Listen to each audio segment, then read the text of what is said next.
আসসালামু আলাইকুম sports chat with মাইনুরে আপনাদের সবাইকে স্বাগতম।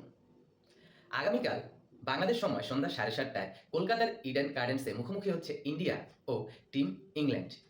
ইংল্যান্ড তাদের 11 সদস্যের দল ঘোষণা করে দিয়েছে একদিন আগেই। ইংল্যান্ড দলে রয়েছেন Ben Duckett, Phil Salt, Jos Buttler অধিনায়ক, Harry Brook vice captain, Liam Livingstone, Jacob Bethell, Jamie Overton, Gus Atkinson, Jofra Archer, Mark Wood ও আদিল রশিদ।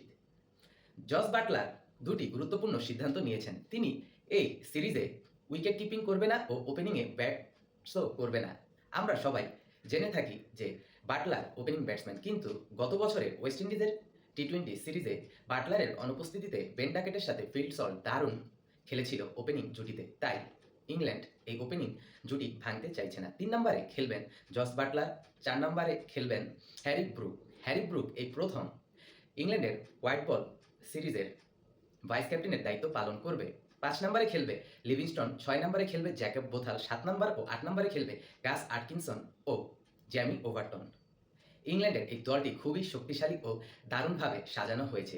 ইংল্যান্ড তাদের দলে 4 জন পেসার রেখেছেন, যেখানে 2 জন রয়েছেন বোলিং অলরাউন্ডার, জ্যামি ওভারটন ও গাস আটকিনসন। আর মার্ক উড, তিনি গত বছরের শেষ ইংল্যান্ডের জার্সিতে মাঠে নেমেছিল অগাস্ট মাসে।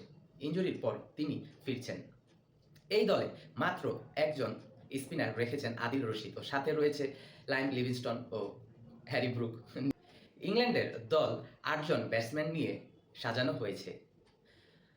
আগামীকালের ম্যাচটি ধারণা করা হচ্ছে খুবই হাই স্কোরিং একটি ম্যাচ হবে। আমরা এখন পর্যন্ত ইন্ডিয়ার স্কোয়াড পাইনি।